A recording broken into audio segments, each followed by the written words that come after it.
Hi, this is Charles Hoskinson broadcasting live from warm, sunny Colorado. Always warm, always sunny, sometimes Colorado. Today is August 22nd, 2025. It is a Friday. I am just about to go and do this crazy ass thing with the Monroe Institute and enjoy all of the magic and amazing things that have happened this year. And I just got back from Jackson, Wyoming. I was at Salt, hanging out with AJ Scaramucci and Anthony Scaramucci and all the other people. Did a round table with the Federal Reserve. It blew my mind, because in 2011 I was one of those audit the Fed guys running around saying we need an audit.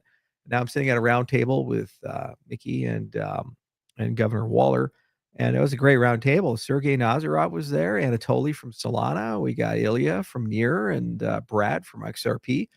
Some nice people, man. And it was good to see some old friends, some new friends, and make some deals here and there. Everything's coming along. Midnight's coming along really well. Cardano's coming along really well. We're pushing forward. Redemptions are looking strong, over 70,000, give or take, about 1.6 billion worth of tokens so far redeemed. And we just keep pushing forward. 60 days plus the scavenger hunt plus remorseful redemption pool. It's a really nice layered way of distributing a token and getting a lot of other ecosystems involved. In fact, I had a great conversation with Brad about XRP, and it'd be a lot of fun to do something there. So Lace is going to support XRP before the end of the year. I'd love to do a joint event with some of the people on that side of the aisle and see if we can get John Deaton there, a few others. But overall, and kind of pushing forward. Clarity Act is looking good. They're going to have a whole write-up probably by end of September, and a lot of cool stuff to do there. And then hopefully, with any luck, get it passed in October. Genius is in market. The Fed doesn't know how to regulate Genius. They were given a task of regulating without any statutory authority, because there's three agencies: there's the Federal Reserve, the OCC, as well as FDIC. And they have to somehow make rules, even though only the OCC apparently has anything to say about it. So go figure. That's going to be tough. Maybe we can handle those things differently. But all in all, pretty happy. A lot of things are closing out and new things are beginning. A lot more to say and do with Cardano token 2049 and Midnight at token 2049. So we're also getting ready for the Asia tour. Going to be in Vietnam, Korea, Japan, Singapore, and go all around. IO's coming to Asia. You guys got to see the vending machine. I think everybody really loved the vending machine at Rare Evo. We've got a whole bunch of stuff there. So let's go ahead and get back to it. First question. Would love to hear you address the decision to limit the CF from claiming night tokens. The same rule applied to IG and Emergo Genesis distributions. Well, we built it. It's my money. We can do whatever the hell we want to do. And there was a disclaimer there that said undue burden and harm to the network. So first off, it's not clear who owns the CF SATA. It's community property, but it's under the control of the Swiss government. I've always taken a position that the Swiss government stole the ADA. The intention of that founding entity was for it to be a members-based organization and the board to be elected and controlled by the community. When the Swiss government came in and took over the board, basically the assets were permanently entombed in Switzerland. And when you have addresses that are either custodial or it's unclear ownership, you can blacklist those addresses, and what would happen? They'd come in and instantly be adversarial, abstain or vote against anything the Midnight Foundation is doing, and assert that they have some sort of governance control. Let somebody else have that night, who's going to do something more with it, something more productive with it. They had every opportunity to try to come into the fold. We spent $23 million so far on helping CNTs out in the ecosystem. There's this lie that gets pushed again and again and again that like Midnight is separate than Cardano and does nothing for Cardano and it's a different ecosystem. Well, we just announced today the copper partnership and the copper relationship. And there, what does that mean? It means that any exchange that uses copper as a custodian, that means that that exchange can now support that asset. And it's the same for all the other custodians that are coming in. And the relationships like Bitcoin.com and Blockchain.com and Brave and these things, they didn't just agree to support Midnight. They agreed to support Cardano. and Cardano native tokens, which Midnight is one of. There's been zero support from the CF side. It is gigantic endowment, and they should be entitled to go and receive a bunch of Night tokens to do that. Also, members of the organization are low-key soft accusing us of stealing money. Members of that organization say that it was self-inflicted, all this stuff about ADA redemption. Were there any apologies? Was there any attempt for reconciliation? They should look to themselves and understand that some cases you do things that create irreparable, irreconcilable harm to relationships. And I have to clean up the mess again and again and again and again. Why in God's name would you invite a bad actor of that who has uncertain ownership of what they have into an ecosystem? Ecosystem can deal with other people. And it's a broad ecosystem, 8 ecosystems, 7 blockchains. Bitcoin and Ethereum and Solana and XRP and Avalanche and BNB. You go down the list. It's a lot of good people. And it's going to be one of the largest, if not the largest airdrops of all time. Certainly more than 250,000. I've seen some reports that Arbitrum was the largest at 601.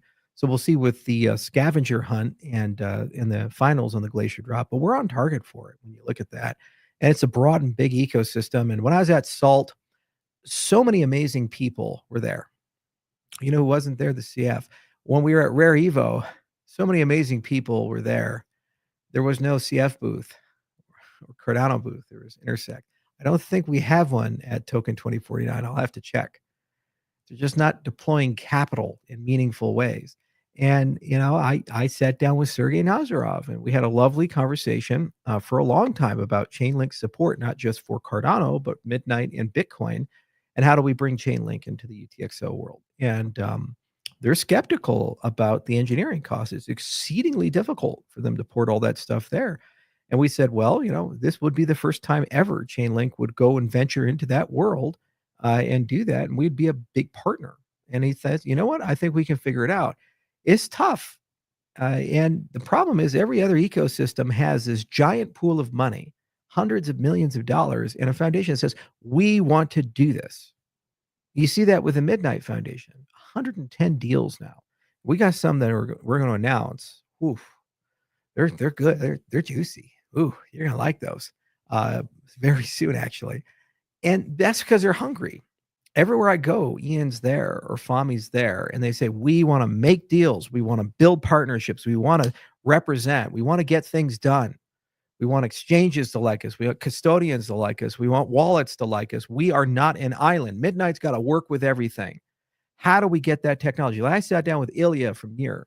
We talked for almost an hour about the agent commerce web, agent-to-agent communication. We talked for almost an hour about intents and multi-chain signatures and Near's account abstraction and how they do that. He's a brilliant guy. He's a super brilliant guy.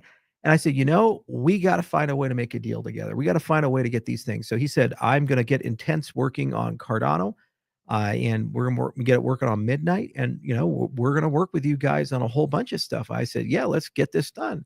So I had lunch today with JJ, and I said, we needed a dedicated Near team, a dedicated XRP team. We need a dedicated team for Brave of people that are account managers that do nothing but talk about the long arc commercial. It doesn't cost a lot to do this. And if you're sitting on hundreds of millions of dollars, you absolutely can do that. You don't need to go and make a deal with a random company or do wine in Georgia or something like that. You hire account managers for ecosystems. You go talk to those ecosystems and say, hey, what can we do together? And what trading do we need to do? You could diversify your treasury and say, hey, why don't you take a position in ADA and we'll take a position in your protocol. It's pretty simple. They're never going to do that. It's just they philosophically disagree. And then they feel entitled to the fruits of the labors of an entity that some of their people actively said we were criminals and implied it. Non-theft. Oh, fuck you. You know what you're doing. You know what you're saying. You know what cave you're dragging people out of. You know exactly what you're doing. And it's so stupid, too, because we're so close to the release of an audit report. It's like, guys, you're just not smart people. And it's got to a point where it's just noise, and it's just frustration. We got shit to do. We got to move on. We're building ecosystems here. Hundreds of thousands of new people are being brought into the Cardano ecosystem. And the partner chains model is a model we're going to do again and again and again and again. There's already new things in the hopper above and beyond midnight. And every time they happen, people in the ADA ecosystem get a drop. And for some of you on the CNT side, I looked at Hyperliquid's distribution. We're doing a tokenomics analysis right now. I do think an argument can be made about a utility-based drop instead of an asset-based drop. So if you do things, you get something. That makes sense. But, every year we're going to be doing that, and they're permanently left behind until they go bankrupt and then, move on. That's their point.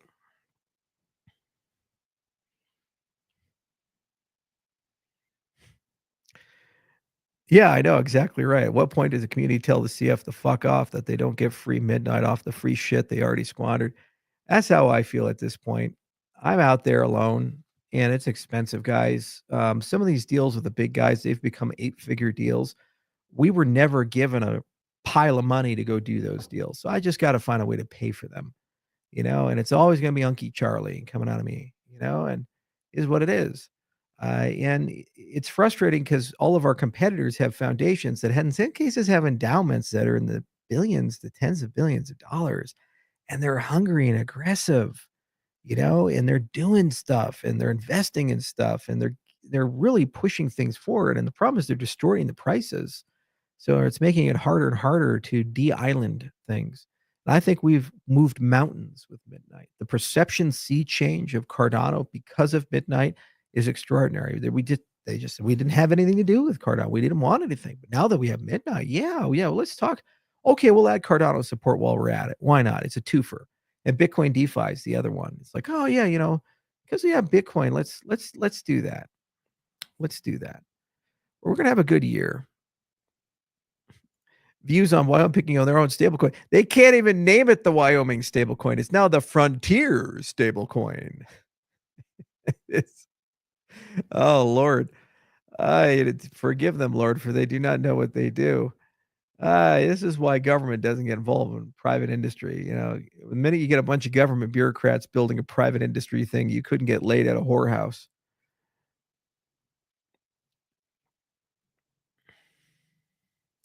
Wyoming tripping. Yeah, that's exactly right, man. Charles, do you have any thoughts on 3i Atlas? Avi Loeb jumped to aliens. What are your thoughts? I gotta look into it. We gotta figure this stuff out. I guess it's moving really fast right towards us, emitting its own light from a different solar system. That's scary. I don't know. It's like at this point, aliens show up. You say, "What else you got?" We're so busy. We're so frustrated. It's like just take over. Just whatever. Go over there. We don't even care. Good old aliens.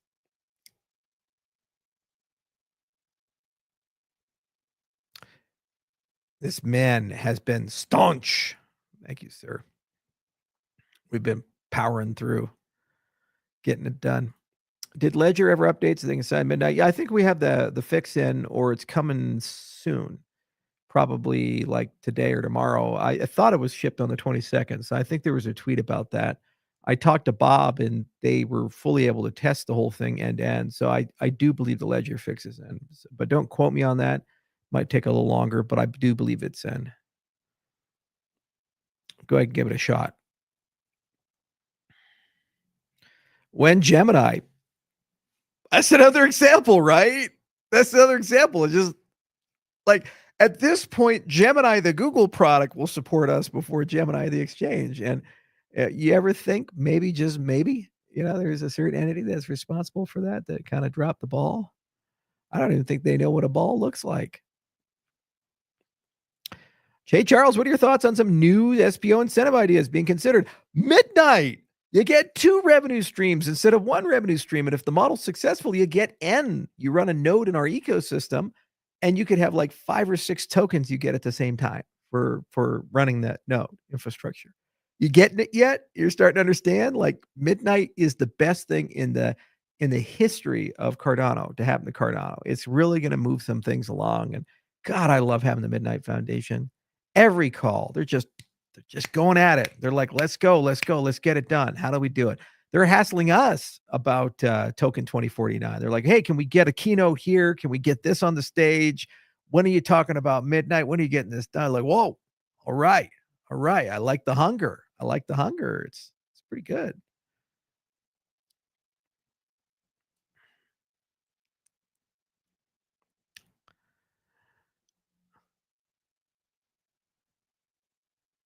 Why do the Winky twins hate on us? They don't. That's the craziest part. I don't I've had dinner with the Winklevoss twins. There's no animus there.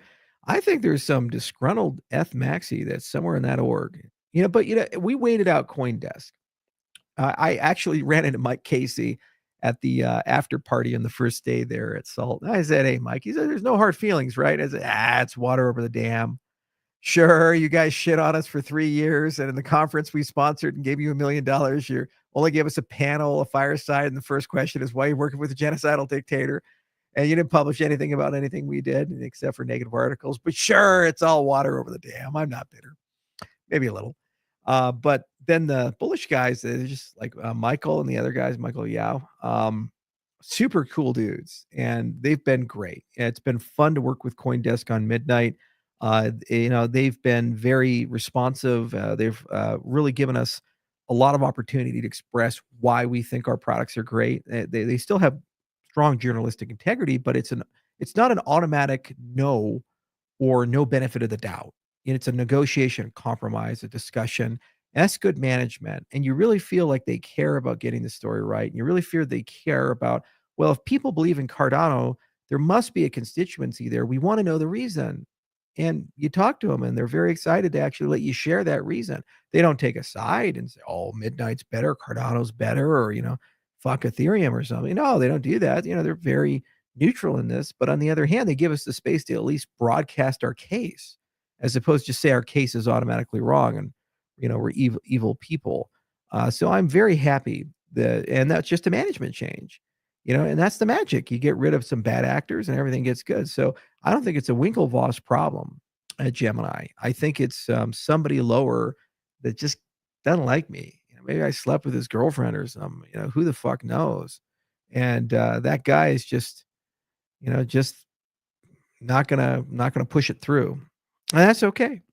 It is what it is. It's their loss. They have no volume anyway.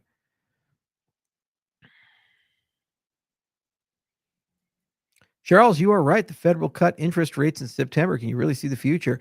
They're going to cut it. And then we are going to get the Clarity Act. And then we're going to have the Giga Chad bull run. Giga Chad.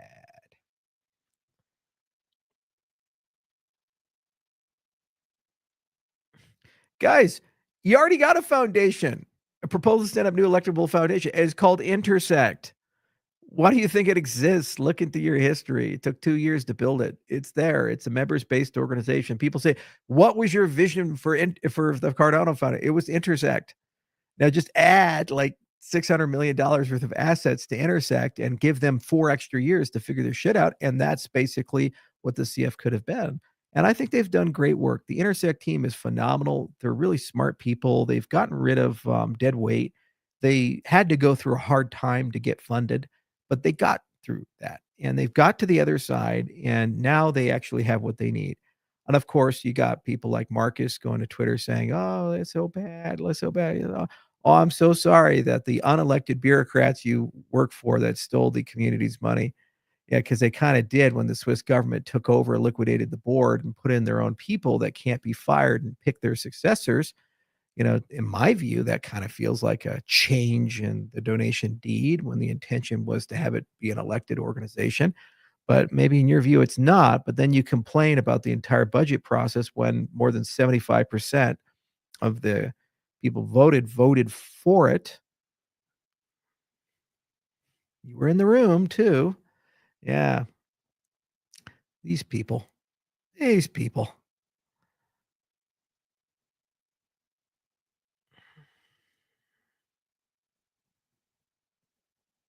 Ugh. Anyway, it is what it is. He's butthurt because I yelled at him at the Cardano Constitutional Convention. Tried to pull me aside. Say, oh, well, we didn't mean it when we tweeted that we have to not support the Constitution and vote against it. We meant something else. It's like, just resign that abomination of organization and protest, or you're part of the problem.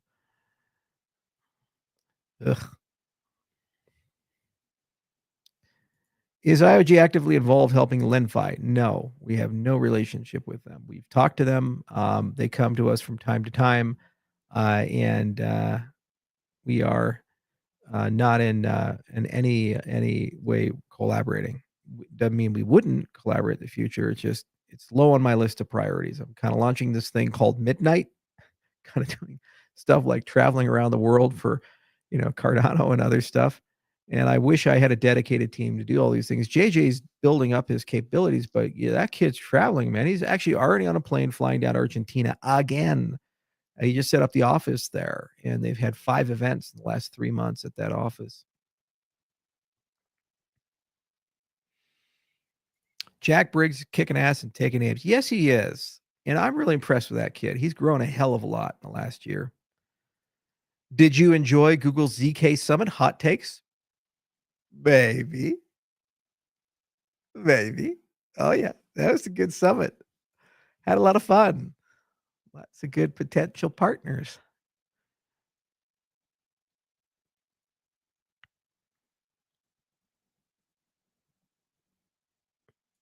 Okay, I love this question. Why is Cardano the only one out of the top 10 that hasn't broken its previous all-time high and is even close to it? We're up 156%. Actually outperformed Bitcoin this year. Look it up. But that's not good enough, is it? No, it has to be $5. Is like you have a strong ecosystem, strong decentralized governance, strong roadmap. You have major projects like Midnight launching, great places to get TVL transaction volume from, and all the technologies coming together. And you've gone from 25 cents to nearly $1 in a reasonable period of time. But no, that's not good enough. Oh, even though the U.S. government was like tweeting about it, the president tweeted about it, but no, it's not good enough. Like, fuck those guys. You should be $3 or else you're a scam. Okay. Oh, Lord in heaven.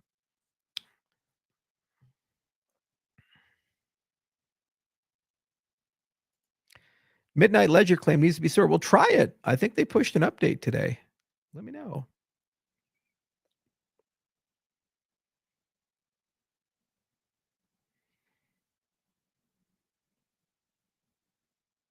Yeah, this is called the Charles just doesn't give a fuck anymore, Charles. He's tired. He's worn down. I've traveled way too much. I just don't have any desire anymore to just deal with bullshit. I'm just going to tell you guys how it is. Chances of real USD, USD1 integration from Midnight and Cardano. Yes. Real USD and USD1. Specifically for USD1, I think there's a very strong possibility. For real USD, we've talked to them. They're aware of us. We're negotiating. We're seeing what we can do with that. The challenge is they have a very EVM centric roadmap, and they're not considering non-EVM chains, but we're seeing if we can do a twofer for them and give them a path to Bitcoin and do the pairing. And we're finding with a lot of these non-EVM plays, the interest is less about Cardano per se, but more about using Cardano as a good access point into the Bitcoin DeFi ecosystem. And then we just get a 2-for-1 and it brings Cardano along for the ride. So we're definitely looking at that. What about the Trezor firmware update? Have you heard anything? Michael, for you, I will personally ask where we are at for Trezor, and I'll message you.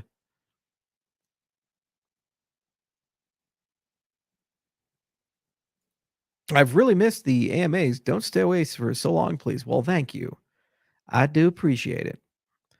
Snick is here, and we got you, baby. We got you, babe.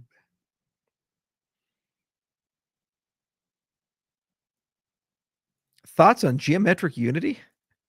That's a theory of everything from our good friend Eric Weinstein. I am not a physicist, so I don't know. Although I've spent an enormous amount of time recently thinking about tensors.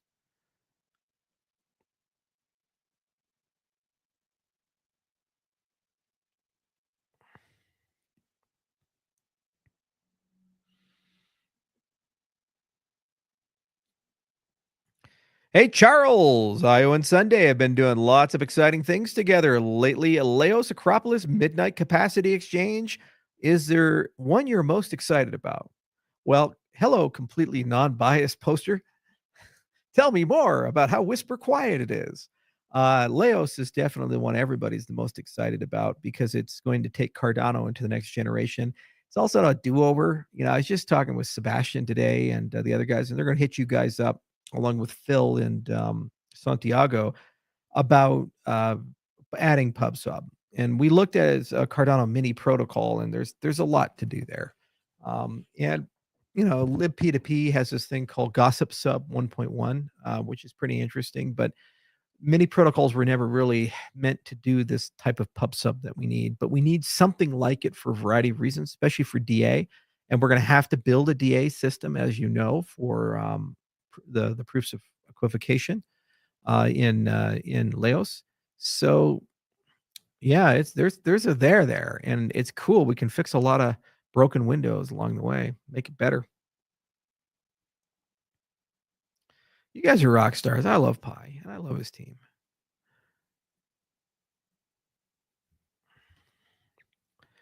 Dee, dee, dee, dee.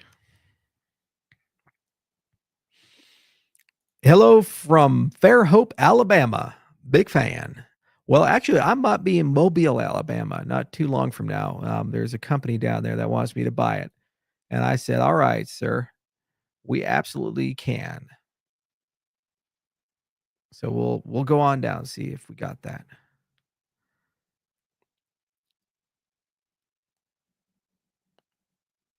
I'm gonna get shit faced at one of the bars and sing Sweet Home Alabama, because that's what you have to do down in Mobile.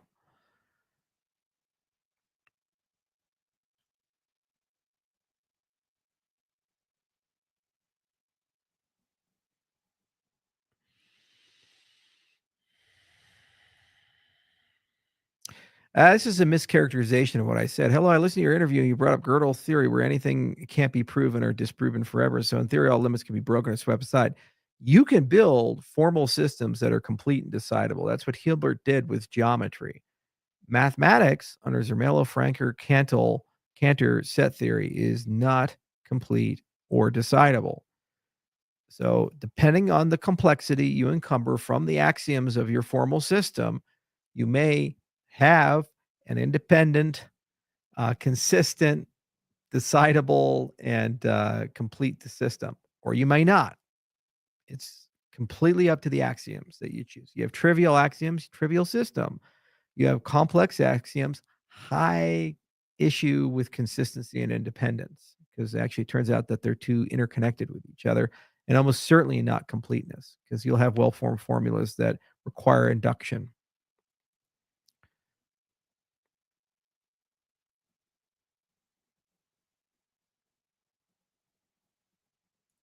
Would love to get a beer with you if you make it down. I will let you know, sir. It'd be fun to do Alabama event. I haven't been to Alabama in about 4 years. Outside of technical roadmap and your business partnerships, what do you think are the main drivers for Cardano world of AI, quantum computing, or wherever we're going to be in 2030? Well, we're going to own the whole map. We're going to be post quantum all the way through. Because of Midnight and the whole partner chain ecosystem, we're bringing a whole space along. And Laos is going to make Cardano one of the safest, fastest, bestest blockchains. Ah, so good. And actually, there's some Hydra shit. You guys see that vending machine. You know what that means when you got a vending machine that runs on Hydra? You got an ATM that runs on Hydra. You know what that means if you got an ATM vending machine runs on Hydra? You got a point of sale system that runs on Hydra. You know what that means if you have an ATM, a point of sale system, and a vending machine? You got a smartwatch that runs on Hydra. You got an NFC system that runs on Hydra. It's called the physicalization of the Hydra world. And Sam Leathers and Adam Dean and Kyle, they're working their asses off on that. And boy, they got some cool stuff they're going to show you guys at Token 2049 Rare Evo. It was amazing. Like there's this one guy, he had to go to every booth, watch every presentation, you do everything. It was like the completionist in Skyrim, right? He did all of it so he could get a purse because it was his 9-year anniversary, and he went to wear it Rare Evo instead of being at his anniversary, and he wanted that Louis Vuitton purse inside the vending machine. So he spent like 3 days going on this spiritual journey to get as many Hydra points as possible to get it out of the vending machine. And I was thinking, holy shit, could you imagine this level of engagement at a conference? What would you pay to guarantee that everybody shows up at your speech? Like imagine a vending machine where you have these amazing items like $5,000 laptops and shit. And for people to get them, they have to show up to all your keynotes for all your speakers. And so suddenly you go from like you give the speech because we've all done this. We've all been there. I've given speeches and there's like two guys in the room and one is weird and he's just like this in the corner and he doesn't know what's going on. And the other guy's he's actually in the wrong room. And I'm like, oh man, this is gonna be a shitty speech. I want the room filled. I want the room high energy. I want people fired up and ready to go. Well, what if you had a vending machine where people had to get points to get stuff out of the vending machine, just like Rare Evo, and they have to show up to your presentation to scan the QR code and have the proof of liveness to get those points. And you only show it in the presentation. Well, then everybody shows up and you end up getting like standing room only. And everybody's like, wow, this guy's got important things to say. This guy's got important things to do. Oh, wow. You know, like everybody's lit. Oh, they just want the fucking purse. But they're there and it creates the appearance. And that's why you go to the conferences. So very excited, about all that. Do. Charles, are there any lawsuits about you stealing money accusation?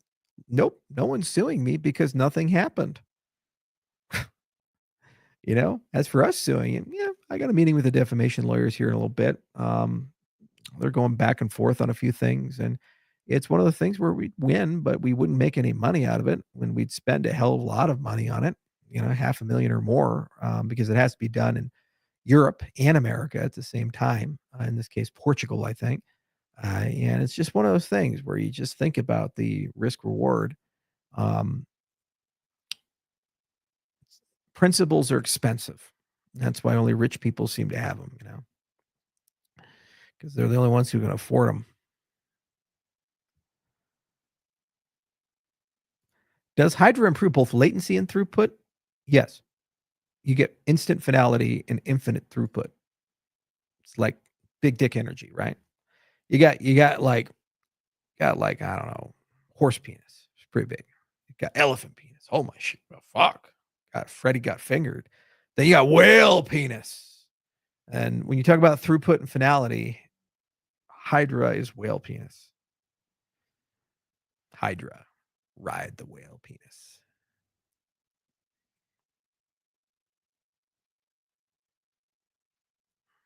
Yeah, that's the problem, right?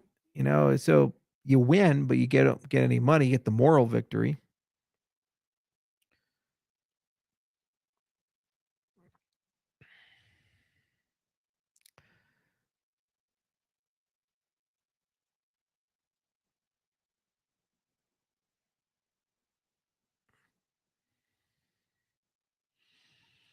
Is there an anatomical difference between a whale penis and a human penis?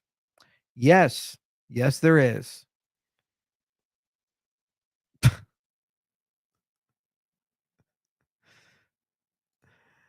Yeah, I should have the caveat. Only rich people can afford principles because they're expensive.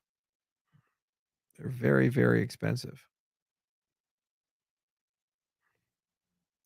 Charles, what about inheritance of a wallet and recovery wallet? Yeah, DREC actually has some great ideas. Actually, the Hedera community, I really like working with Lehman Baird and the Hedera team. They're great people, and there have been a lot of fun to engage with them. They're intellectually very deep and great engineers on that side, and I love what they've done with Direct.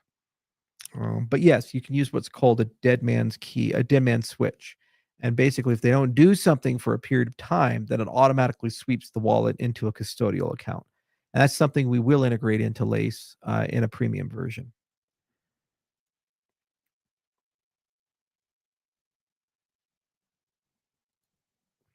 When you win a defamation resource, you remove the resources of the defamers. Yeah, but the problem is there's always more of them. The issue is they just go anonymous and they get more vicious and they form more groups.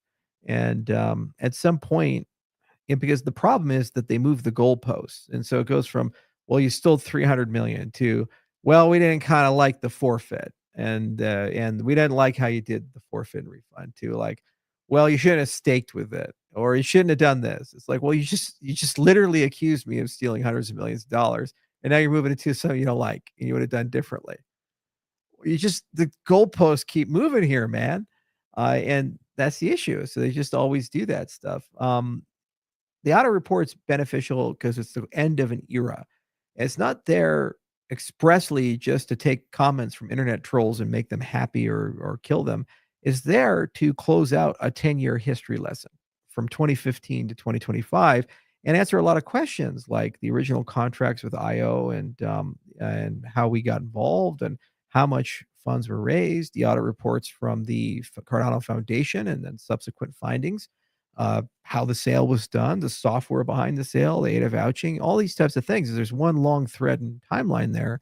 And it's a great story when you look at all the pieces, and it gives you a lot of context of why people made decisions the way they made them and the amount of integrity and focus that was required to do all these things. It's complete exoneration on our part because there was never an issue. It's the craziest scandal in the history of scandals where there's no victim, no lawsuit, no regulatory agency, no one going after you.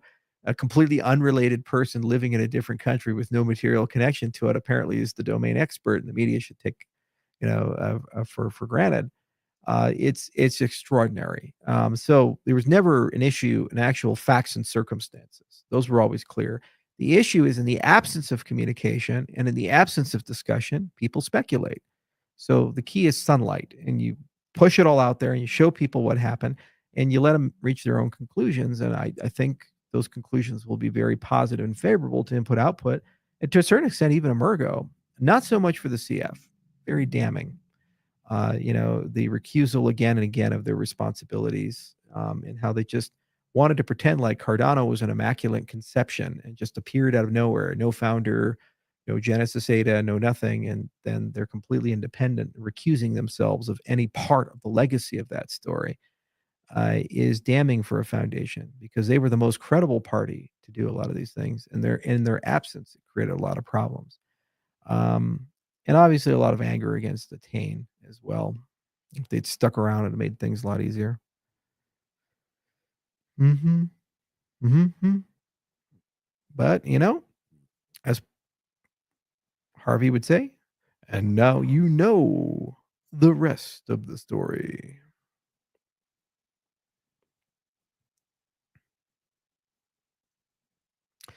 You're looking so happy. Try to be like this always. I feel like a lot of good news is on the way. So please give some hints. Well, there are 2 moods you can have. You can be a sadipus. Sadipus, sadipus, sadipus. See, he's sad. Or you can be a happipus. Happipus, happipus, happipus.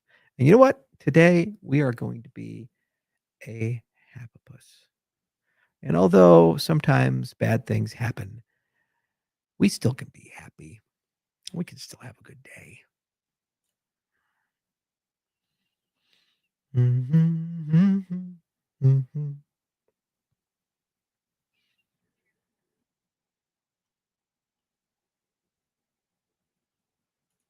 Fallout Season 2, December 17th. You a fan? I just haven't had time yet. The fan of the game series. I played the original Fallout, Fallout 2, back when Interplay was doing it.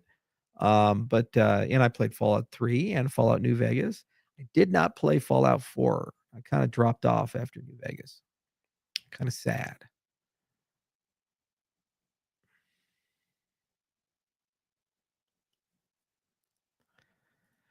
Hi, Charles. What are your thoughts on neuromorphic computing and how would it apply to blockchain? Your answer is it doesn't. It's just a different computational paradigm that's super, super good for inference and computer vision, amongst other things.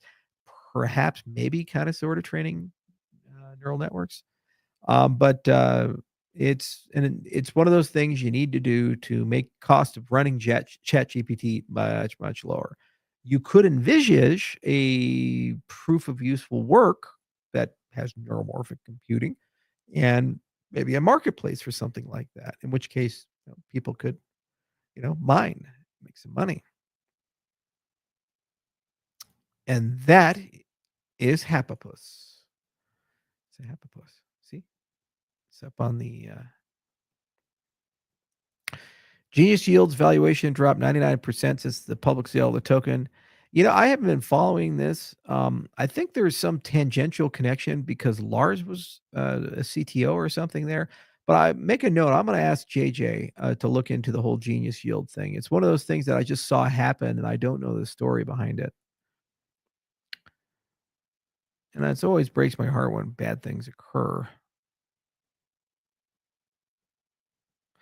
When will you see Vitalik retire because Ada flipped ETH? If Ada flips ETH, he's gonna have a brain aneurysm, guys. He's not gonna retire. He's just gonna drop over. He's gonna be like, "No, you were the chosen one."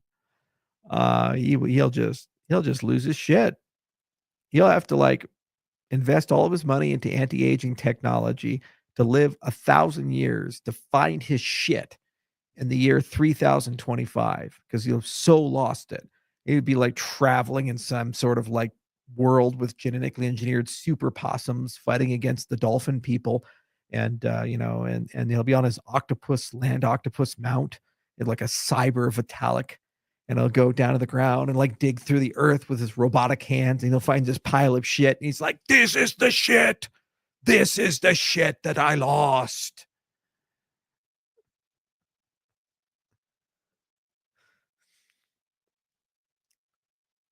I'm just saying, man. I'm just saying,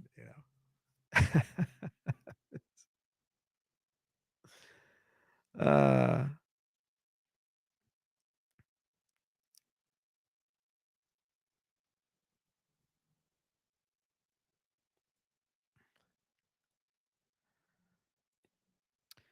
took Brian Johnson long enough to realize metformin wasn't a good idea. What now? Now he's against metformin. God damn it! Are like, we like so metformin's no longer in because it was in. It was in. They were doing metformin stuff, and they're doing a huge study with 15 institutions for metformin. In fact, it's the first gerotherapeutic study that they've done in a very long time. Let me see here that the FDA is okay. Let's hear anti-aging study. Ba-dum-bum-bum. Tame, yeah. So this is the study right here, kids. Let me show you. Y'all gonna like Tame. Yeah, that's nice. Let's see here. Share screen, and we're gonna go over here, and we're gonna do this. Yeah. 14 institutions. All right. So this is one of the largest clinical trials ever done. And it's a very interesting clinical trial managed by the American Federation for Aging Research. And I think this is one of the first true anti aging clinical trials that the FDA has approved. I'd have to take a look at it, but it's in the first few ones. And it's called the Targeting Aging with Metformin trial, so the TAME trial. And it's a nationwide 6-year clinical trial at 14 leading research institutions across the country that will engage in over 3,000 individuals between the ages of 65 and 79. And it's being conducted by Wake Forest University School of Medicine as the coordinating center. And they have 14 trial sites, 3,000 people looking at dementia, cancer, Alzheimer's, heart disease, and diabetes. This Wolf of Brimley, you got diabetes. Yeah, look at that. Yeah. Pretty cool, huh? Aging, metformin, diabetes, insulin, heart disease. Uh-huh. Yeah, statin. They paid you for that. And yeah, it's a pretty cool trial, and they're making some progress on it. But the research is really interesting, and it teaches you how to write a clinical trial, the FDA, for anti-aging.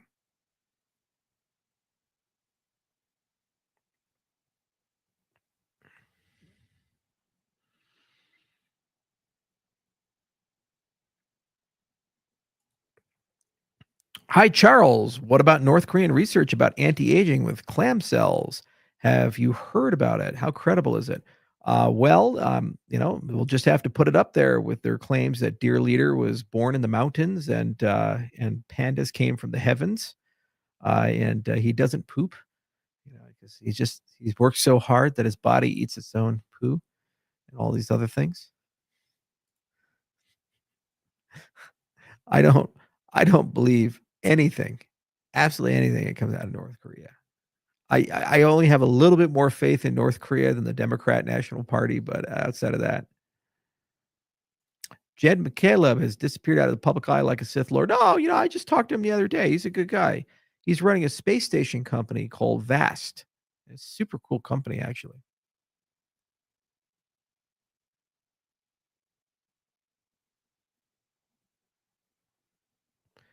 Does the market structure bill pass in September, October? If I had to be a betting man, if it's going to pass, it's going to be October. Charles, are you a fish person, a chicken person, a pork person, or a beef person? Well, I just like asking, do you like redheads, brunettes, blondes? Like, what do you, I mean, so, well, God, there's a lot of difference and variability here. Like, are we talking about heritage pork? Are we talking about candied pork belly? I mean, are we talking about like pork chops made in the most delectable, delicious way with some honey on them? Are we talking about that shitty fucking steak you get at Perkins at 1:30 in the morning when you think ordering a Perkins steak is a good idea and it comes out well done and it's got like this pepper on it that sat on the shelf for 6.5 years? Or are you talking about Wagyu, okay? Miyazaki or Miyazaki or Miyamoto or whatever the hell it is, Wagyu from the most expensive areas of Japan, A5 cooked to fucking perfection, and they got garlic so thin it melts on the goddamn stuff with finishing salt, the Hawaiian black sea salt finishing salt, because it's not good enough just to have regular salt. Somebody's got to charge you an extra $8 a bucket of salt. Okay, that's beef. They're both technically beef. And as for fish, are we talking about Mama's Fish House over in Maui? It's so fresh, they tell you who actually fished that fucking fish. He got it that morning. He was on the boat with his Filipino friend who's missing fingers because he lost it in a tragic accident involving sharks and fish line. Is that the fish you're talking about? Or are you talking about the microwave fish that you got from King Supers and you're high and drunk at 1:30 in the morning, just like that steak that was so bad you couldn't eat it, so you went to King Supers and you're buying the microwave steak? Is that the fish you're talking about? And chicken, it's just universally bad, except for fried chicken. But then it's like, is it really even chicken? You're not fucking eating it for the chicken. You're eating it for the the fried batter that's on it. I'm sorry, I have very strong opinions about this.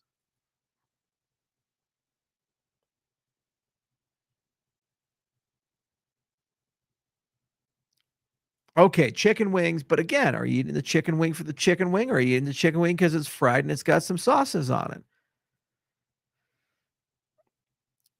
Yeah, this dude gets it. Lucas gets it. Lucas, you were at Perkins at some point in your life at 1 o'clock in the fucking morning eating that steak.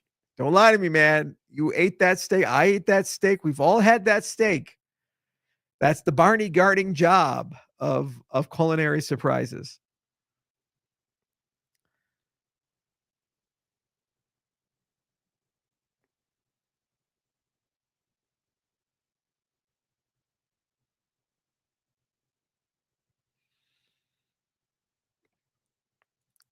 That's what she said. Could Michael Saylor privately yield his Bitcoin through midnight? He absolutely could.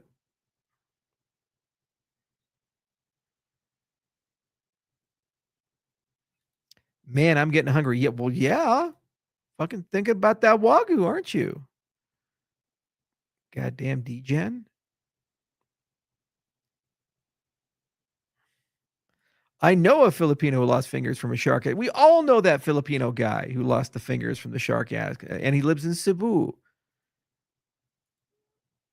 We all know that guy. Do you have Trump's personal phone number? I do not. It's ironic because I don't talk to Don, but I know Eric and Don Jr. And I was just with Eric actually. We were at Riley Green's concert. He's a super good guy, super nice guy. We don't do business together. We just talk to each other, and he's just really easy to get along with and really easy to have a relationship with.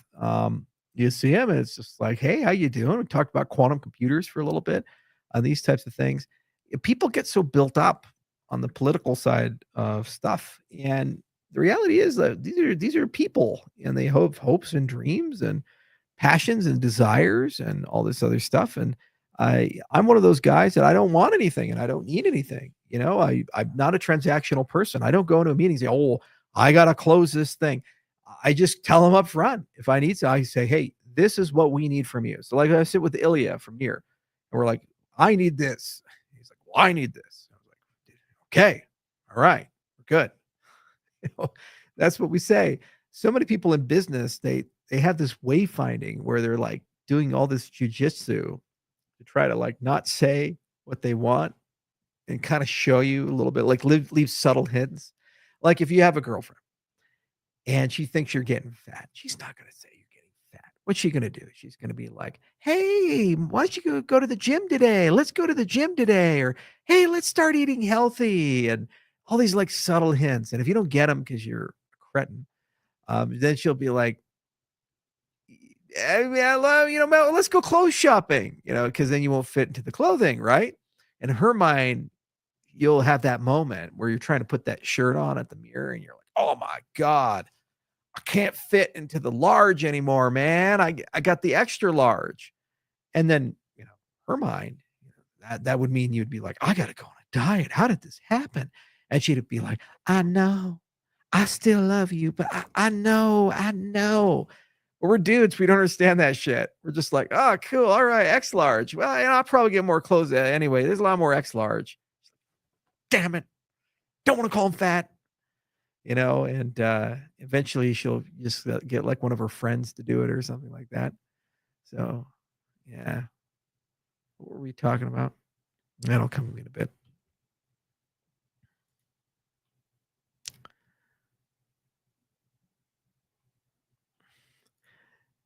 It's exactly. These guys, they get it. They understand it. Oh yeah, the politics in business. That's I just lost my train of thought. I was like caught on the X large. I've had that experience.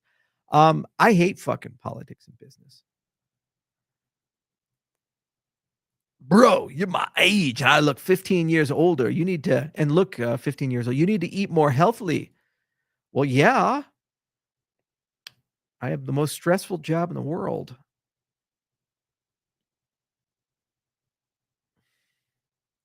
For cybersecurity, wouldn't a blockchain help verify all changes made in an operating system?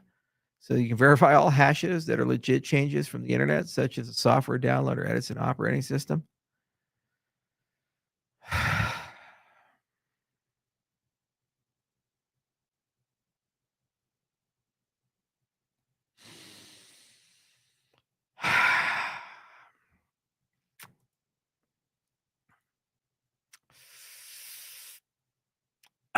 Okay. Am I going to do it? I'm going to do it. No, no, no, I'm not. I'm not going to do it. I'm not going to do it. I'm not going to. I'm not going to say anything. Just, that is a bad idea. We will move on. I'm not gonna. I'm not gonna go into that at all. Okay. Okay. Yeah. There we go. Charles, thoughts on methylene blue? I have a letter here with methylene blue that a doctor sent me. No, I did not speak the French because it is, how you say, a very strange language of love, and no one loves me. So, what can you do, huh?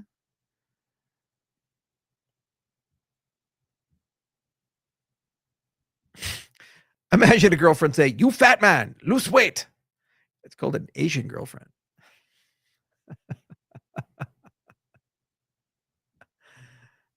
Lord, we're having fun.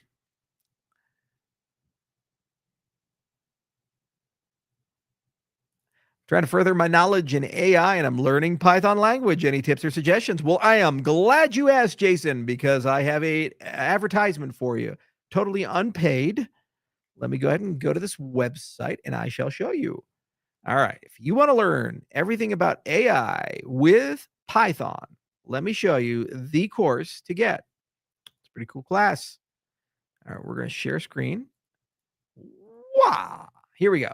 You ready, man? You ready? Fired up, Jason? All right. It's the Agentic AI course from Udacity, which is now part of Accenture. Go beyond single chatbots to engineer sophisticated, coordinated teams of AI agents. This nano degree guides you from advanced prompting techniques like chain of thought and React to design agent workflows with patterns like routing and parallelization. You'll master building and orchestrating agents in Python that can reason, plan, and use tools to interact with databases and external APIs. Build a powerful portfolio by tackling hands-on projects, including multi-agent travel planner and an AI project manager with fully automated sales systems to solve real-world problems.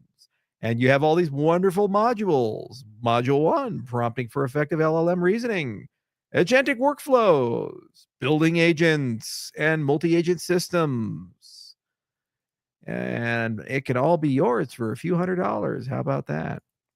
In other words, anything you want to learn can be learned on the internet if you put the time in the sufficient application of money. That's the magic of it. And actually, this is one of the most valuable job skills to learn, how to prompt and how to work with agents. Little stuff like that.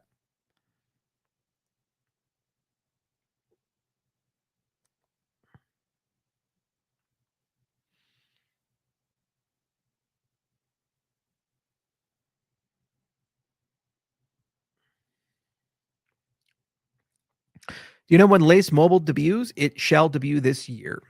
And we will have some amazing, amazing announcements.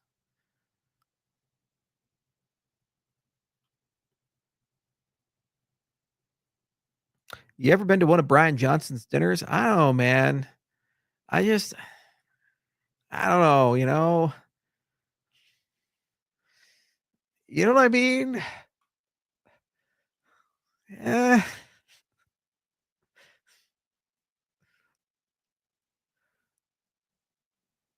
are you seriously a human? Yes. Except for the times I'm not.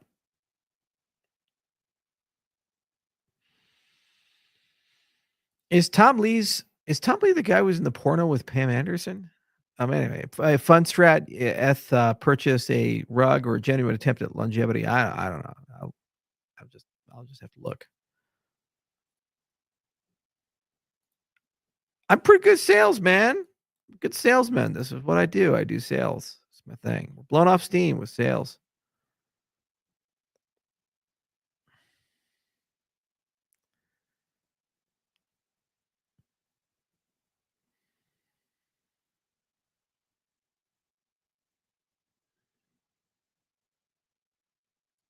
I'm stopping my Python career after 50.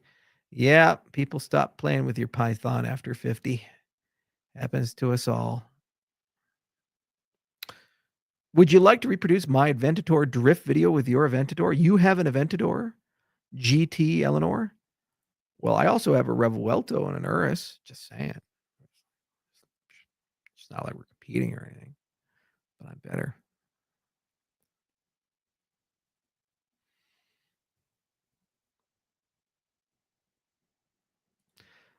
Tom Lee, not the drummer of the ex Goldman Sachs guy. Okay. Whoopsie. Well, I know Matt Sorum. You know, he's a friend. He did the thing with Slash, Guns N' Roses. That's Tommy Lee. Oh, come on. Well, Tommy Lee. But they both want Pam Anderson.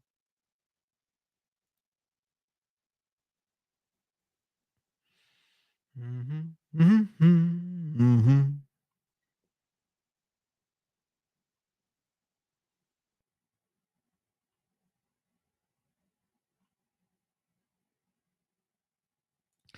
Where is the casting couch? Don't see it in the background. You don't see the couch?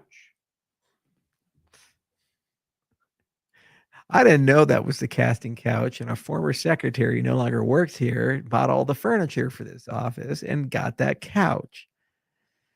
And for years and years and years, I said, I really like that couch. And then I saw that it was the casting couch from Backroom Casting Couch. Yeah, those people. You've reached 8,000. My stream is unblockable. Do you know Mustafa Suleiman? I know of him. AI researcher, real big guy. Will there be a September pullback for ADA? No, ADA's not pulling out. It's going all in.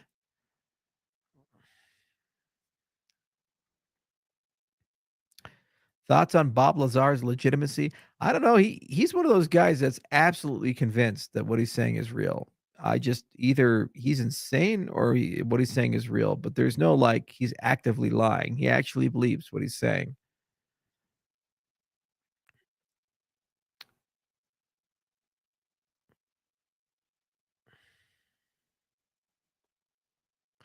Yeah, I know that he's doing the AI for Microsoft, but I think he did DeepMind with, the other guy, Dennis. It's now Google, because the Google never lies. So I went to college at CU Boulder, and believe it or not, I was there actually for a while, not just like one day, as some people say. But I took a lot of math classes, both graduate and undergraduate level, and one of the guys that I took classes with who went at the applied math side ended up getting a PhD in computer science, and he's a big database guy. And he was an Indian person, and he did an internship at Google. He came back, and he's like, "Oh, the Google, the Google is an amazing organization. The Google never lies. Everything about Google is always right, always." We've been like navigating with Google Maps.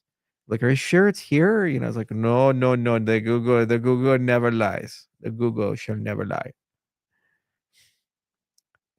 And we're always like, we gotta find a way to hire this guy for something, you know. Is it, but we called him up. He's like, he's at Google, he's happy, he's having a good time.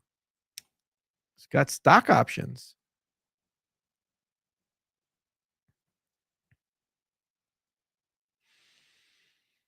Mhm, mhm, mhm, mhm. No, no, no, no. Not even close.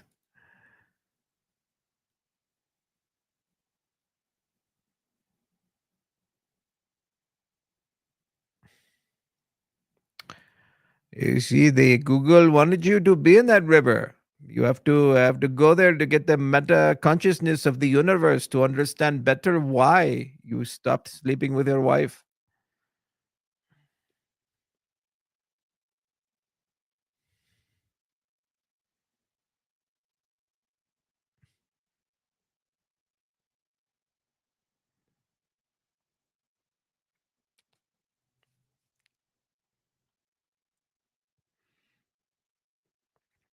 So first off, there's not a blacklist. There's how it works is you have the total set of all addresses that you could drop to. It's about 37 million amongst the 8 ecosystems, 7 blockchains. Then you go to Chainalysis, that's the partner firm, and you say, "Hey guys, we can't drop to an OFAC list because you know maybe just maybe giving money to MS-13 or you know these other people is a bad deal." And so then what Chainalysis does is it filters the list down, and they cut over 4 million addresses out of it. And then when you go to redeem, you have to redeem to a new address.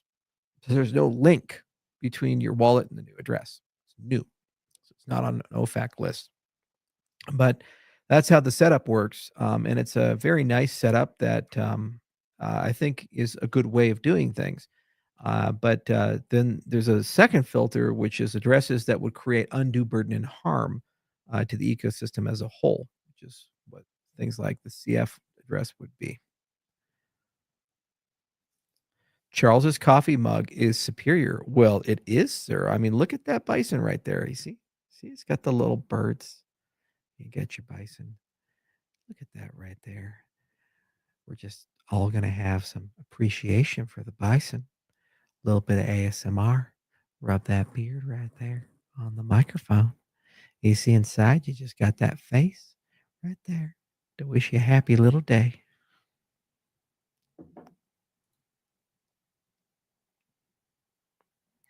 How's our progress with Laos? We're doing pretty good. You know, got monthly updates, all kinds of things. Actually, I believe there is a dedicated website. I asked them to create one. I think there is. Ouroboros. Ouroboros Laos. Da da da da da da. Ah, yes, here we are.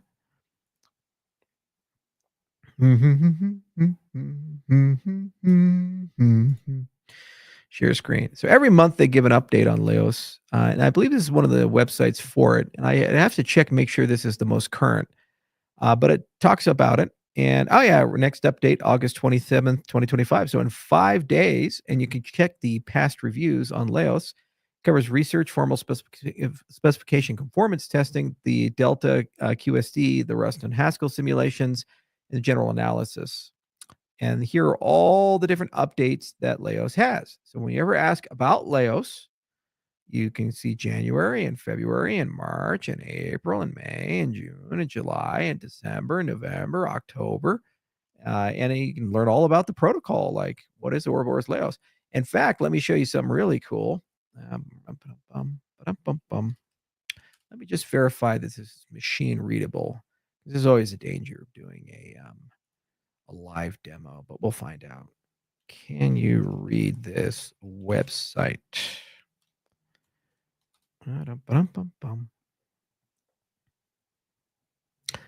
And yes, it can. Okay, good. So here's what we're going to do. We're going to share a screen again.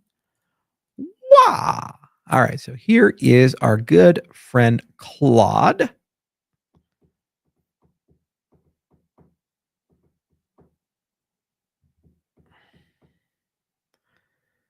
And here we go. And so actually what I did is I fed in the Laos website to Claude. I said, can you read this website? Yeah. All right.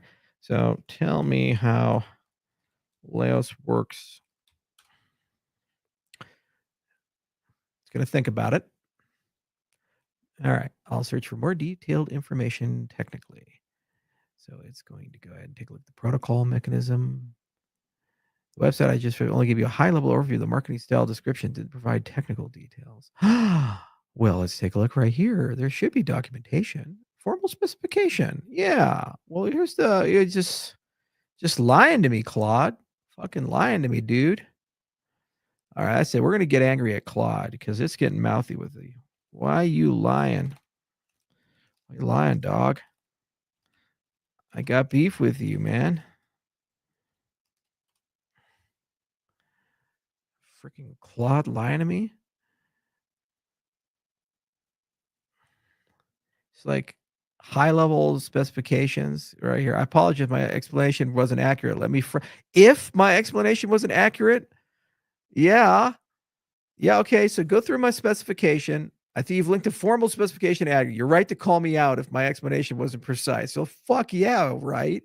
Saying it's just high level marketing detail. That's an AGDA specification. Let's go. See, you got to hold your AI accountable. You never take what your AI says. All right, let's see. See, there we go. You were absolutely right to correct me. I apologize. There we go. Let me provide a more accurate technical documentation. See how Laos works. It has 3 block types, 7-stage pipeline. Key details I missed. Actual throughput simulation, so 11,000 transactions per second potential, not just thousands. Pipeline overlap. Multiple pipelines run concurrently, shifted in time. And the IB is the frequency can be as high as 5 per second, not just zero point 0.2 to 2 seconds. How about that? Huh? Yeah. Good old input blocks creating a frequency of 1 to 5. So there're going to have to be some network stack upgrades for this. We have a 7-stage pipeline, and actually the protocol is specified here. And when you look over here, you have the blocks, the short Laos variant, and Laos network. And oh no, well that's not good. The page cannot be found. All right, what about the network broadcast? Okay, at least we have that. All right, so let's put the network broadcast in. What makes my broadcast special? All right, boom. And what we're going to do is just go ahead and ban that guy. There we go. All right, let's see here. It's thinking about the broadcast system. Here's another cool thing you can do. I want to study Laos in more detail. Develop a JSON prompt to explore it and its trade-offs. I will use it for a deep research report. Yeah, I don't care about that stuff. Check this shit out. Watch this. Okay, this is another guy I have to ban because he's spamming my channel. Why is he spamming my channel? And we are crafting a comprehensive JSON prompt. So this is actually one way that you can prompt engineer, and you can see the research objective, the core structure, and you can actually copy paste this into a large language model, and it'll give you a significantly better answer than if you use English language. JSON prompting is one of those things you guys learn about if you actually study prompt engineering. You can see how it's going through section by section for all those cool things.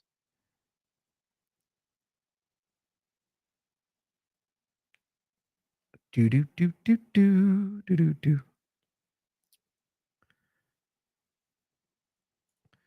It's undue burden and harm, Phil. Undue burden and harm.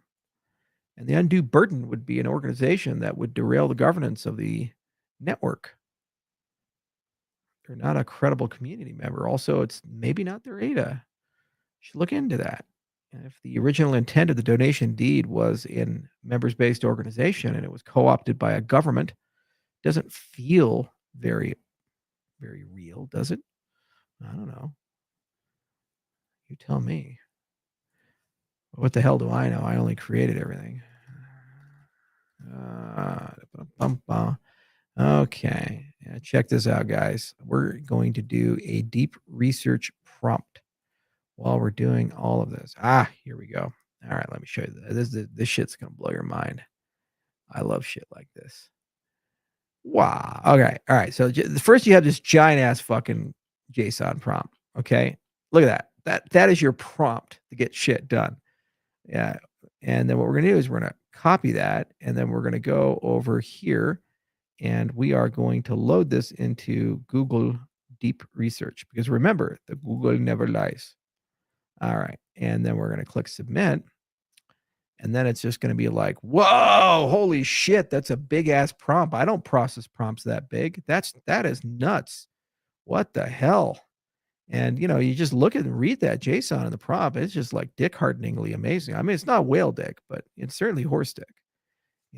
And there's critical questions it's asking, data sources it's looking to pull from, community involvement, open research questions about the protocol, the real world considerations of the protocol, network conditions, operational requirements, regulatory implications.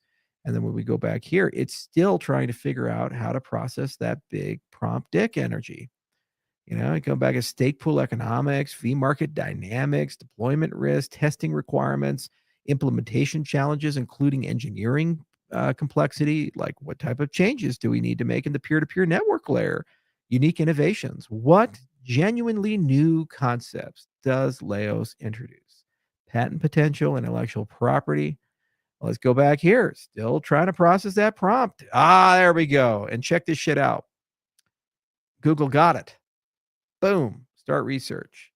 And then it's going to go and explore this entire thing. So while we're sitting here, Deep Research is going to create a 30-page report on our good friends Laos based upon this documentation, which, by the way, Claude said was no good, Mr. Claude. And we had to call him out on it. And you see it's already starting to pull all the websites together. Seeking core documentation. Isn't AI great? Yeah, we love that shit. All right, enough of that. We'll come back to it. Phil came to hang out in the Discord. We love Phil. Phil's our guy. Donkey or mule? Donkey.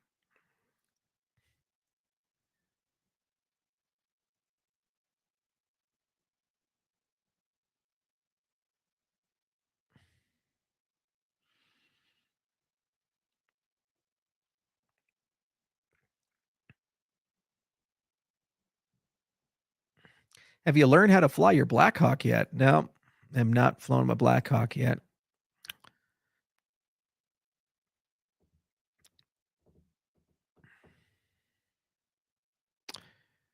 Any thoughts on John Woods joining Nillion? I did not know that. That's pretty cool. This guy has more people watching him use Claude than the actual Claude marketing team. Well, I mean, come on, Claude. He's kind of got to throw some this way, maybe a little MCP something for Cardano. I'm just saying.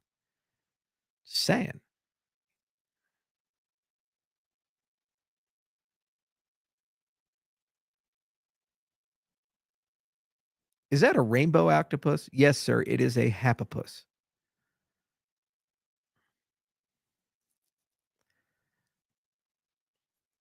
Do you speak Danish? No, I don't speak Danish. Not even close.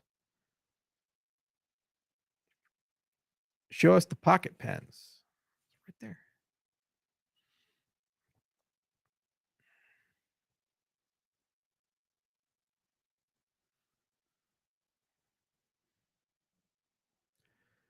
Do do do do do do do do do.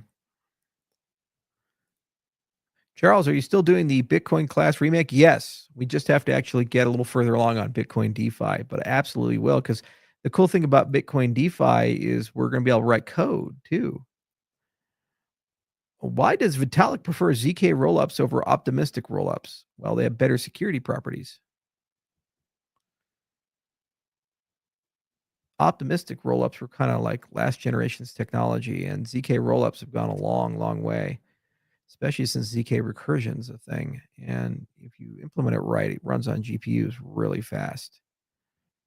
There are 7 parts to a ZK stack. You have the setup, and it's either going to be a trusted or transparent setup. You have the languages, you have the witness generation, you have the arithmetization of the system, you have the proof generation, you have the underlying cryptography, and then you have the verification. And so every part of the stack, there are trade-offs and there are things that you can embrace or run away from. Like if you do a trusted setup, for example, like what they do for Groth 16 and all these proof systems, you get very concise proofs. But either it's on a application or circuit by circuit basis, or it's what's called a universal common reference string, so a universal trusted setup, or you can have a transparent setup like hashes do with Starks, or some of the lattices do. And those tend to have much larger proofs. So it's a CapEx OpEx thing and a trust assumption.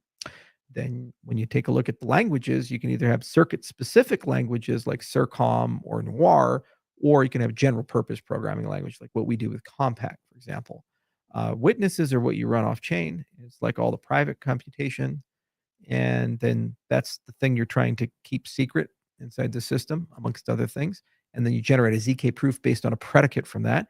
And then you have to translate that into a mathematical language the proof system can understand. This is called the arithmetization. So you have R1CS, you have AIR, you have Plonk. Then you have like universal systems like CCS, customizable constraint systems. Once you've arithmetized the system, usually as a series of equations or something like that, then your proof system can operate on that. And you have different types of proof systems like Halo 2 or Stark systems or what have you. And then there's all kinds of operations you can do. You can do folding schemes, which is like deferred computation. So imagine that you're kind of sweeping, it's like a snowball in every step of the way in the machinery. You're accumulating something into the very end, you do a very complex proof. You have recursion where you solve, it's like Matryoshka dolls, where you solve layer after layer after layer, and it gradually percolates to a single proof. And then you have the cryptography. Are you elliptic curve? Are you hash based? Are you lattice based or some other bizarro scheme? And what underlying assumptions are you making, like discrete log or whatever for the crypto? So what's your root of security? And are you quantum proof or non-quantum proof? Okay. Then you have your verification. Where are these objects verified and how much does the verifier need to know about the proof infrastructure and the witness and other things that are generated along the way? So that's your journey down the 7-layer stack. And every single person, every single system, ZK Sync, Starkware, and Midnight has different things it's chosen. So we chose Plonk for the arithmetization, Halo 2 for the proof system. Starkware does it different. It has AIR and Starks. They have their own system for it. And they have ZK VMs. They fit into that stack too. And there's hundreds of them. Well, it's 22 last time I counted, to be more specific. And they all have their trade-offs about these things and what they can run. So we'll have a lot to say about that with Midnight. But I love zero knowledge. It's amazing. It's the closest thing to magic that we have.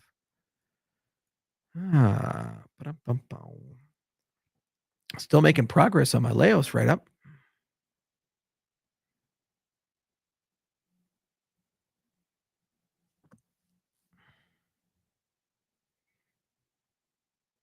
Your haircut looks superior. Well, thank you, sir. What smart ring are you wearing and why? I am wearing an Aura ring. Elliptic curves is deep security-wise. Yeah, it is deep stuff. You have great properties like additive homomorphism is one. So you have 2 sealed envelopes, and you want to operate on the things inside, like combine the envelopes without opening them. You can do that. The curves. I'm drinking espresso right now. You an espresso guy? I am an espresso guy. Are you drinking a really tiny, tiny cup, like really small? Your pinky's up like this. You just like that. Is that what you're doing? Uh-huh.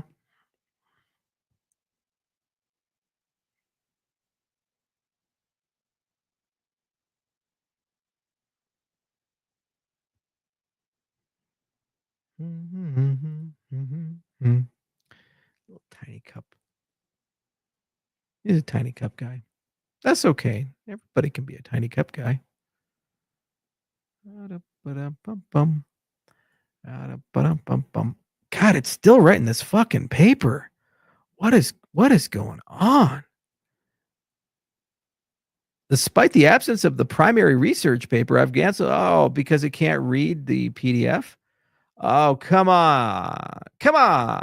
I've made repeated exhaustive attempts to locate the full Orwell's Laos research paper. But it's there. It's there, Bobby. Billy, no.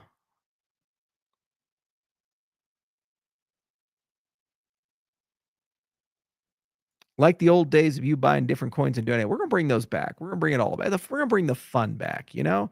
We've had, hey, what's up, Mad Bull? That's our boy, Mad Bull. You know, it's just we had so much drama and so much bad stuff. We gotta bring the fun days back. The SE, the security enhanced Linux days back. We're gonna bring them back. Have you played Clair Obscura Expedition 33? I think I would love it, and everybody's talking about it, and the gal who did the voice acting for Shadow Hearts in it. So yeah, you know I'm gonna play it, but I just haven't had the time. I really haven't. Just wish I had that time.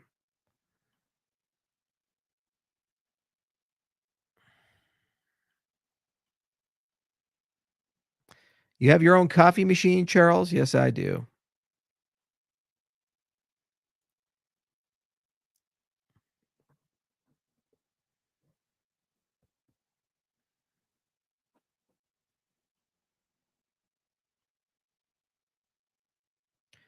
All right. Give me one more good one. And actually, let's take a look, see if I got my report. I still do not have my report. Hmm. No report. Publication attacks as well as using VRF and BLS signatures. The concept of softening determinism as a key trade-off for scalability is also well understood. Well, there we go. I'm going to have to feed it the goddamn research paper. Charles, you promised to love us forever. Well, me love you long time. Did I lose weight? Yes, I did. What has made you rub your nipples recently? Actually, these are the important, hard-hitting questions that people ask. Obviously, midnight.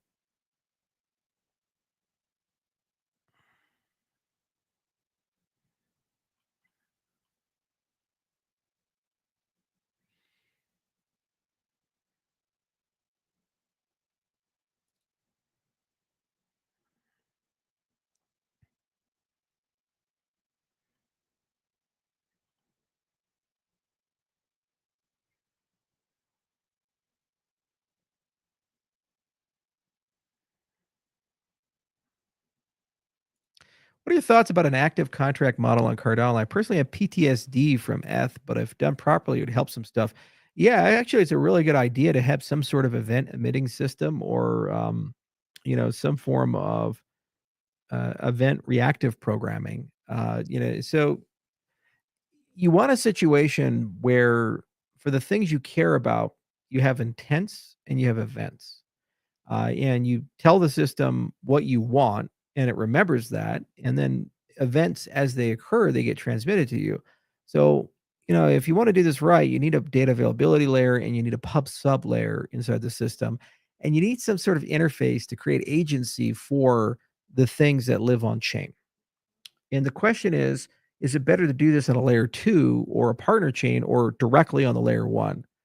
And the layer one be very restricted in its things. And I gave everybody the option in the architecture. We thought about it for a really, really long time. And we said, well, why don't we do the minimally invasive thing, the least involved thing? And then at some point, people can add to that. And if they want to break determinism or, if they want to create an event system, they can.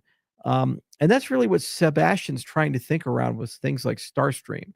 Because when you create coroutines, these delimited continuations basically give you the ability to have composability and a very stateful space that you can embed DA into, and then you can start and restart things on a fly. That's what DC is about. So it allows you to move towards an event-based system and allows you to embed in an intent-based system. But it's a really hard thing, and it's an amazing thing to think about because it's the crux of modern web programming. If you're a JavaScript guy, this is all you do. And there's even a Haskell equivalent. It's called functional reactive programming. But you have some path where you can think around. The system is pushing messages to me, states are changing dynamically, and we're upgrading it. Very different from UTXO style thinking, but they're complementary in a certain respect, and we have to at some point get it. So we will, and that's okay. And now you know the rest of the story. And before we close out, one last thing. Let's have a look on our good friend, the Google, because the Google never lies. Ouroboros Laos, a protocol analysis of pipelined consensus and scalability trade-off. Look at that. Generated. Look at that. Look at that. Look at that. Look at that. Look at that right here. So people say when Laos. Sequential single leader per slot every 20 seconds. Concurrent multi-producer with a single finalizer. Mempool to single block finality. Mempool input block, endorser block, ranking block finality. Resource utilization is sporadic, high during block diffusion, idle otherwise, 75% idle time. Continuous in pipeline, aims to saturate network and CPU. Finality model is probabilistic with Nakamoto style. Transaction finalized after K blocks, hybrid, BFT style voting for endorsement. That's why Paris was so essential. Settle on Nakamoto style RB chain. What does that mean? It means that Laos decomposes back to Prouse when needed. Core trade-off, low throughput for high determinism and simplicity. High throughput for softened determinism and increased complexity. Here's the payoff. 10 to 15 transactions per second. 1,000 transactions per second. Simple transactions. Aims for 1 minus delta of the network capacity. So it actually grows over time. And there's the whole life cycle. Look at that. Isn't that cool? And we got all that from that little prompt. That's why we JSON prompt. And actually, Pi has a lovely write-up on this area right here. The critical trade-off on throughput versus determinism. Economic re-engineering. Laos within the ecosystem. Laos is not a standalone, but the centerpiece of a multi-pronged scaling strategy for Cardano. Its relationship with other key protocols is complementary versus Hydra, versus Mithril, versus Paris and Genesis, or versus Genesis. Look at that. Versus Near's Nightshade sharding. They have some pretty cool names there. Laos explicitly avoids sharding. See? So you don't deal with all that. And so look at this. Ouroboros Laos versus Solana and Avalanche and Near. And this is a BFT style subsampled voting. And we have a pipeline parallelism. Unified global state. Unified global state on the C chain. Unified global state. Concurrent IB. And it's highly parallelized. Probabilistic, near instant, with optimistic confirmation. High hardware costs. Pretty cool, huh?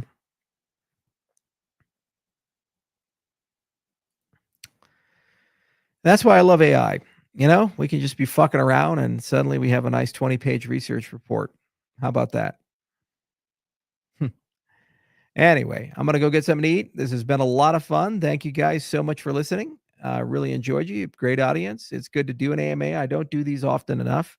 I was just in a good mood, just having some fun. And what's really fun about what we do is we get to change the world. We're making real progress on it. Cheers.